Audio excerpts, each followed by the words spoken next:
Some years ago, I built this suitcase, a gold suitcase, a little bit bigger than this one here.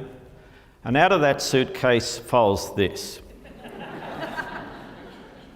And just for fun, I travelled around the world and I set my throne up in famous locations. Now, there's something very interesting happens when you put a throne in the middle of the Champs-Élysées. People want to sit in it and have their photograph taken. And it constantly amazed me, the people who not only wanted to sit in the chair, but they'd want to put on the royal robes and get dressed up as well. Now, I'd arrived in Los Angeles and I selected a location to set up my throne. It was a deserted car park, weeds growing up through the asphalt. I'd put the gold suitcase down. I was setting my camera gear up when I spied a police car coming across the car park. I knew they were coming for me because I was the only person for miles around. The good officers pulled up, wound their window down and said, "What are you doing here?" So I patiently explained that inside my gold suitcase was a giant throne. I was going to take that throne out and set it up, and I was going to sit in it and take photographs of myself.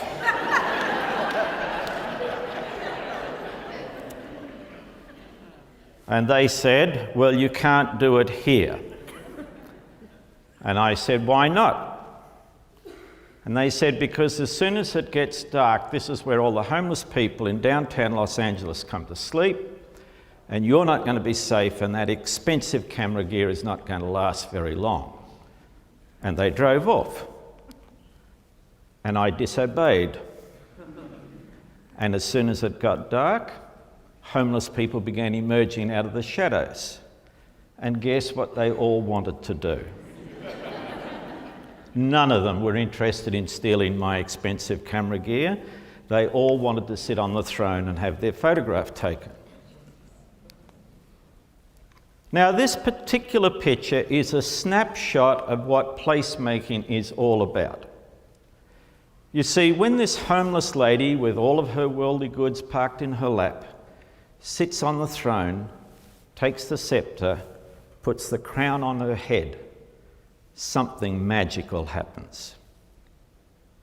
In that moment of time, she is transformed from a homeless lady into the Queen of Los Angeles.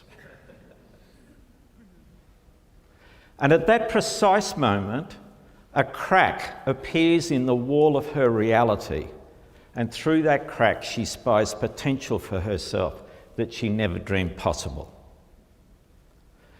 Now, it's true that my throne is no longer in that car park, and yet it is. You see, every now and again when this homeless lady comes to bed down of a night in this deserted car park, it is entirely possible that she remembers an evening, a warm, muggy Los Angeles evening, when for a brief moment of time she got to be the Queen of Los Angeles. And every time that memory resurfaces, the same crack appears in the wall of her reality, and through that crack she spies that potential for herself. The memory becomes like a beacon on the horizon, calling her forth to a higher mode of being. Now, this picture illustrates for us two key aspects of placemaking. The first is that placemaking is the creation or the art of creating memorable experiences for people that are potentially transformative.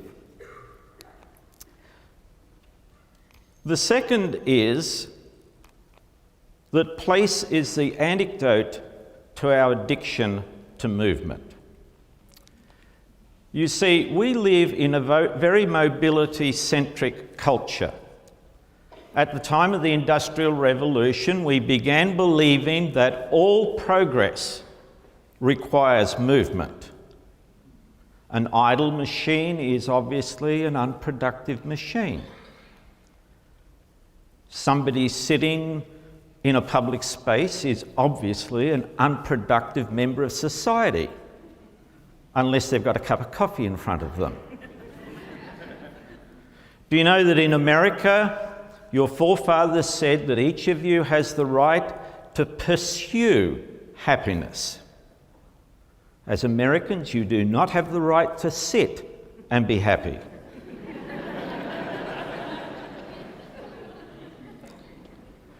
Now, there's a great tragedy in every mobility-centric culture, and that is that our potential as individuals or as communities always resides at a future destination that we are travelling towards.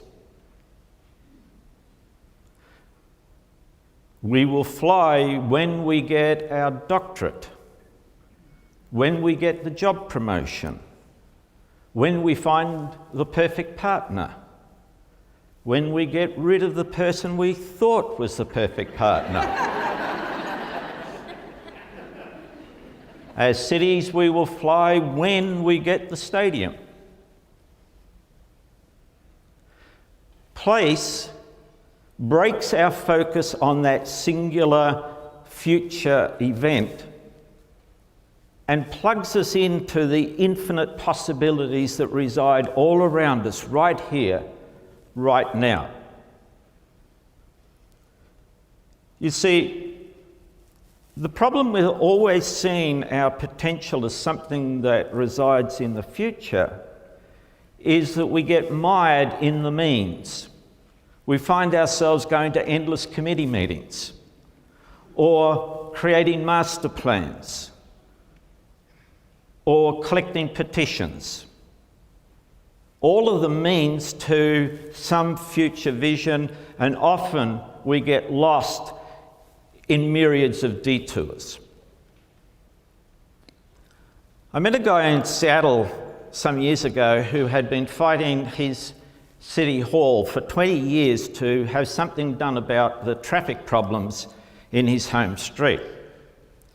He came to one of my presentations and he went home and he said to his wife, "Let's have dinner on our front lawn twice a week." Now, I met him some years later and he said, not only did having dinner on his front lawn slow the traffic in his street, some people actually stopped and got out of their cars and came over and had a conversation. Some even stayed for dinner. He said, "David, we built more community in having dinner on our front lawn in 2 months than in the previous 20 years of bitching and moaning and fighting City Hall." Paihia is a little town in the north of New Zealand, a population of 1,700 people. They'd spent a lot of time creating a master plan for their town centre, and they asked me to help them realise their $25 million dream in a town of 1,700 people. So I instructed them to scrape together whatever resources they could lay their hands on, money, even the junk laying around in their backyards or in their garages. Now, in 3 days, and with just $5,000 and some old rotting seats out of an old ferry, we converted this dead bit of the town centre into this civic space. Now, the town got so excited about the new life that had been injected into this dead soulless space that this lady set up an op shop to raise money for future placemaking projects. In essence, what she was doing was taking the town's crap and recycling it into money, which then got invested into placemaking projects.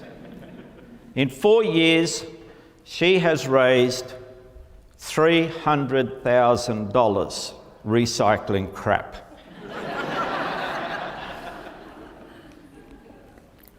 Now, one of the spaces this community wanted to make over was this toilet block. This is where all the tourist buses pulled up. Wasn't a very good introduction to the town. When I saw it, it was probably the worst toilet block I'd seen in a long time, but I got wildly excited. So excited I almost wet myself. I am a great believer that our deficits are always our greatest potential asset. So I gave the town 9 days of my time. We established a $15,000 budget, all of that raised in the op shop, and we turned that toilet block into a tourist attraction. Have you seen this many tourists standing around looking at a toilet block before? They've completed over 20 of these placemaking projects and recently won Community of the Year in New Zealand. Now, I tried to replicate what we had done in Paihia in other towns, but inevitably the process would get bogged down in endless committee meetings. And so I created the 7-day makeover. This is where we do a project from beginning to end, from conception to completion, in just 7 days. This is the main street of Mildura in Australia, where the city had spent $4.2 million renovating this space into a soulless display home. Now, one of the key aspects of a 7-day makeover is that the community must limit itself to the resources it has access to.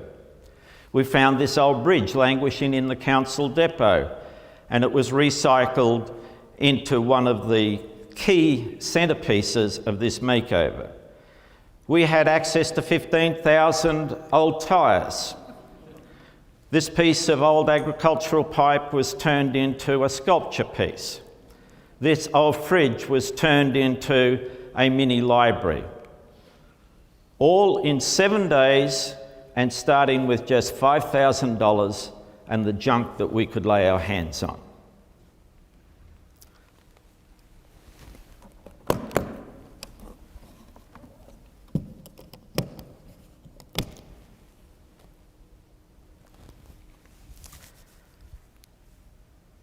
My father was a vagabond street corner preacher man. We drifted from town to town in this caravan. And here is the supreme irony in my personal story. You see, the little boy on the right never got to experience a sense of home or place. His parents were too busy getting people ready for the big mansion in the sky. He was the perpetual outsider, beat up every single day of his life by the school bullies at every new school that he went to. Now, how is it that this little boy with no sense of place or home grew up to be a world expert on place and the establishment of place? Well, don't ask a fish to describe water. You see, in the supreme act of alchemy, this little boy turned his greatest deficit, no sense of home, and turned it into his greatest asset, the ability to give other people a sense of home and place. And that little boy has a gift for you today. You see, poor people are often better homemakers than rich people. The reason is that they are forced to furnish their home with soul and with a generous spirit. Friends, you already have every single asset you will ever need to bring magic to a public space near you. All you need to do is stop dreaming, stop planning, for God's sake, stop going to committee meetings, and just start creating. Thank you.